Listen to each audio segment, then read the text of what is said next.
సింహాచలం శ్రీ వరాహలక్ష్మీ నరసింహస్వామి దేవస్థానం EO Jallepalli వెంకట్రావుకు ఉచ్చు బిగుస్తోందా?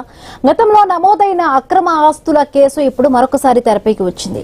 2016లో Seethampeta ITDA పీఓగా పనిచేసిన సమయంలో వెంకట్రావుపై ఏసీబీ నమోదు చేసిన కేసులో పూర్తిస్థాయి విచారణకు ఏపీ ప్రభుత్వం ఆదేశించింది. కేసుకు సంబంధించిన వాస్తవాలను సేకరించి ప్రభుత్వానికి నివేదిక సమర్పించాలంటూ విశాఖ జేసీని విచారణ అధికారిగా నియమించింది.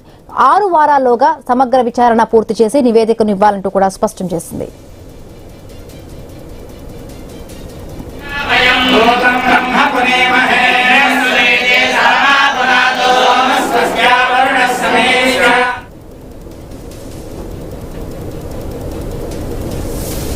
గతంలో తహసీల్దార్ స్థాయి నుంచి డ్యూటీ కలెక్టర్ వరకు విజయనగరం, శ్రీకాకుళం, తూర్పుగోదావరి జిల్లాలో వివిధ హోదాల్లో పనిచేసిన వెంకట్రావు సింహాచలం ఈవోగా బాధ్యతలు చేపట్టక ముందు కాకినాడ డీఆర్ఓగా విధులు నిర్వహించారు.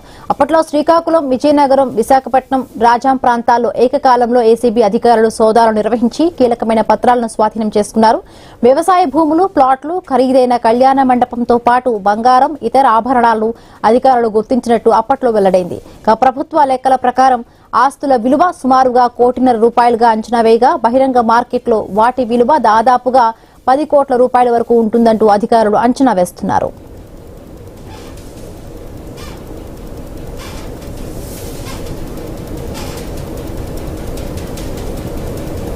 కొమరంభీం జిల్లాలో పులి సంచారం కలకలం రేపుతోంది.